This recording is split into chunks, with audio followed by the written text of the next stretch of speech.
Hello, my name is Scholar and I coach professionally. I'm going to be going over basic positioning today in my Rocket League 3v3 strategy series. This is the first video in the series, going over a lot of details and knowledge about 3v3s that I've gained from my professional experience, and generally how I like to explain it and how I like to push forward these ideas. So the first thing we're going to go ahead and go over is going to be some basic positioning ideas, and I'm actually going to do that in this later play here, and it's going to be showing basically the fundamental ideas of how Envy here likes to position for this play. Or in the same way, NRG is also not really mimicking it, but this is more or less the standard that pros put themselves at in each one of these positions or plays as it goes on. The first thing we're going to look at here is going to be our first position, as I like to call it. You could really think of this as the chaser for the team, as the same way that Squishy is coming in to get a ball touch here. Miss is chasing this ball over to keep that pressure. But the major thing to identify here to focus on is what each one of their roles are. And First Man has two halves to it. The first half is to play the ball if you have possession or advantage, and the second half is to pressure the ball if you don't. And so in this case here, the ball's heading towards Squishy. Squishy's line is going to be much shorter to the ball than Mist's is, so Squishy has advantage here. And we're going to see Squishy go ahead and try and make a play on this ball, and a play can go many ways, and I'll talk about that in a minute. But the other big part of that is, even though Mist knows he's lost this, we'll see that he continues boosting in or continues trying to pressure Squishy, so that way Squishy is forced to make that play. Because the earlier we make the opponents make the play, the better, and that's the job of First Man, is to make them make an awkward play, or maybe make them make a mistake that throws away possession. And so in this moment, we're going to hopefully see and identify here that Squishy's play is going to be an infield pass, because Mist is forcing him to make a touch now, and that infield pass will be coming out to who we see here, Garrett. And so with this, that is kind of fundamentally going into the idea of second position. And so my idea of second position is, to put simply, is best case scenario, or if you like to think of it as the intended play, that also works out. And this play can be intended for both teams. And so the intended play for NRG here, when Squishy comes in, is to make a pass that makes its way to his second man, and that could be scored from behind Turbo Pulsa. The other side of this is going to be Envy's best case scenario, and his goal, or Mist's goal here, is to force Squishy to make a bad touch. That way it falls short and can be cleared out early or get controlled by Atomic. And so these are both second positions for the team. This could really go a lot of ways. If Miss had more possession here and had more advantage and maybe had a 50 against Squishy, you might see Atomic stepping out a little bit more aggressively or wider here, hoping for a better touch or a better opportunity to clear this. But in the same way here, Atomic already knows that Squishy has the advantage, and so he's hoping for that bad touch. On the other side of this, to finish off this overall idea, or to finish off this play, we have our last person on the field, which is our worst case scenario. And so if you look at Turbo Pulsa here, you can see how he's directly in line to intercept the pass to Garrett. You can see how he's ready to jump out in front of that or to get a good clear here as third position. And so if we look at Justin as well in the same play, we'll see that Justin here is staying relatively far back and getting ready. That way, if this pass comes in and Turbo gets a great clear, or maybe Miss dunks him and pops it out, Justin wants to be ready for either one of those pops and clears. He's going to be available for this, or he's going to be available to turn in and get control of this ball as well.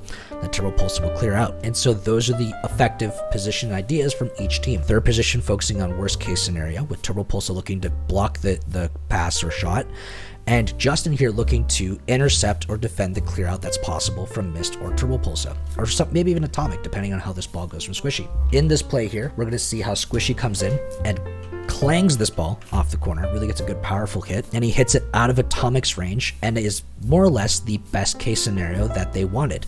The ball ends up being a little low and short, so we see Garrett pulling out of this because it's a bad pass. But at the end of the day, it was still an attempt, and an attempt was there, and that really fulfills what our role is.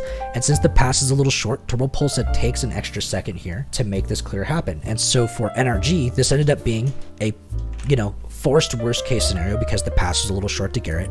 But for Envy as well, though, this is the ideal worst case scenario because Turbo Pulsa now has the line to get a free clear. And as we watch him get this clear opportunity here, he makes good contact and gets a pretty good powerful hit on this. So in this play specifically, you might be wondering, how can I identify what position I'm supposed to be in now that I know what my role is supposed to be if I'm in that position? I know what I'm supposed to do. And something that doesn't work all the time, but works quite a bit, is something I call ball cam rule. And it goes under the assumption that everyone's playing the ball with ball cam about 99% of the time. There's only really a few scenarios where you turn off ball cam, maybe to check for boost or to go for an air dribble that you might be more comfortable doing, or a shot that might be more comfortable doing with ball cam off. But in a lot of cases, most of our challenges and most of what we play is with ball cam on.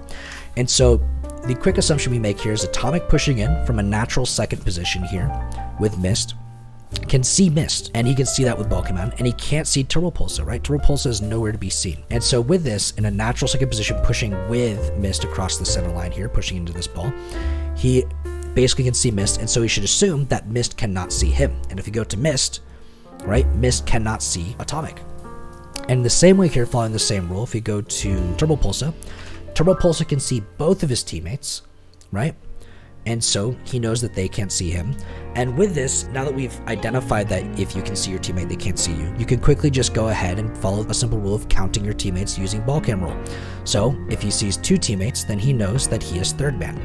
In the same way, with Mist here, he sees no one, so he knows he is first man.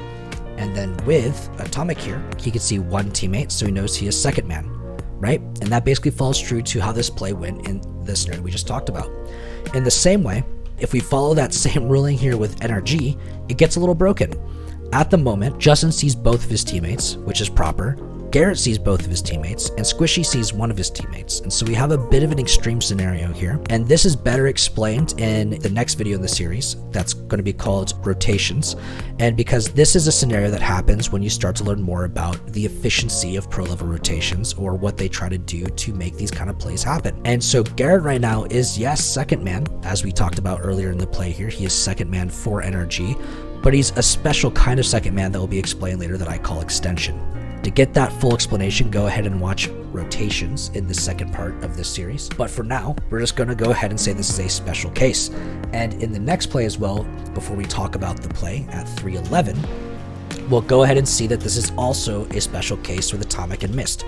So right now we have our 1, 2, and 3. And so Mist here can see his second man. Atomic can see his first man like proper, and Turbo Pulse can see both. So this isn't quite as extreme as before, but in the same way, we go ahead and see here that Mist can see his second man, which is awkward compared to usual, but it's the same reason. Atomic is that little special rule that I call extension that we'll talk about in that next video. Anyway, let's go ahead and talk about this play. So this really breaks down with Mist here getting this hit off to the side and is banging this ball down as first position right now, looking to get that ball into midfield ideally for Atomic to shoot, while Turbo Pulsar here is rotating out and getting himself back into a deeper third position, right? Focusing on that worst case scenario. That way, if the play fails and gets intercepted by Justin and clears it out, then that's going to be a free ball for him, or an opportunity for him to counter and defend that overall clear. Now then, to re-emphasize first position, as Mist is coming in here with this advantage and pressure against the backboard, Justin is shadowing and controlling it. So Justin here is pressuring the ball now, and Mist here is playing the ball.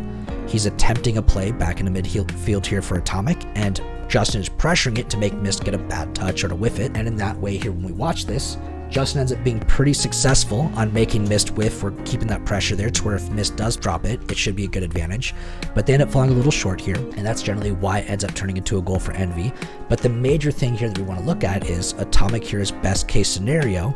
Even though this pass is short, or it's a bad pass as well, like the previous play that we just watched up here, actually, I guess it's not previous, but from the play we watched on NRG side, now we're watching this from Envy, and we can see Atomic here turn in for Envy and make a shot towards net that really keeps a lot of pressure, makes it really awkward for Garrett and Justin to defend this. And so by doing that, he allows Turbo Pulsar more time and more space to be back as third, be more controlled and comfortable. In the same way, it allows time for Mist to recover and to get ready for the next play. So as we see him make that touch there, even though it wasn't a direct shot on net and a perfect, powerful hit, it still made Garrett and Justin utilize resources to make that thing happen. And so even though the pass wasn't perfect, we couldn't get a goal out of it, he still cut into it because it was his job as best case scenario to cover a pass that entered his zone or his coverage. He's going to want to do that basically every time, because under the ideal positioning that we might get from Turbo Pulse as third, there's no way Turbo Pulse would get here in time to actually make a change on this player to keep that pressure that Atomic could have done. And that's a really big thing to identify with your team. Now, a major thing that I want to show here in this is that our third positions in both these plays, on offense especially, show that Turbo Pulsar here went really deep as third. He's all the way at midline during this attentive play. And in the same way, when Skishy was making that pass upfield earlier, Justin was all the way back near midline as well, right? A deeper third. Notice how separated 2 and 3 are from each other, right? Notice how they're not trying to focus on the same role. And that really emphasizes the best case versus the worst case, direct opposites of each other, to really focus on making sure that your positions are covering the widest range of possibilities while keeping very good overall speed and momentum. And so the better you get at this, the better you are with your mechanics, the more confident you are with your aerials, things like that, you'll find that you can be slightly more aggressive or slightly farther back to get better results in certain plays. And so with both of these, we see Turbo Pulse staying really deep back and getting really good control here for when it needs to come in and take this final shot here, right? And in the same way, if we go back up forward to 2-4-2 here with Justin, once Turbo Pulse gets that clear, he's already ready to go back, and if Garrett wasn't able to recover in time, Justin was already back and ready to block and get control of this really good clear that Turbo Pulse had, right? He's covering and getting the possession here from Turbo Pulse's counterattack in a sense. And that's really important because if Garrett got bumped out or was really awkward or overcommitted on this ball, then Justin had it either way as our worst case scenario roll. And when we get into later episodes, the rotations and whatnot, we might see why we have NRG doing this here in their current position, or where maybe Envy made a mistake not pressure NRG enough, but that comes in future videos. And at this point here, we're going to go ahead and end this video here on the first video of the series, going over positioning. I hope you understand the differences between 1, 2, and 3 and understand what your roles are, and really get the idea of some basic plays that really come through. If you're looking for more information on Rocket League strategy, I'm going to be putting out more videos on this learning series. And besides that, I do free coaching on Twitch. So if you'd like to partake, you can join my Discord and follow the instructions there. Links are in the description.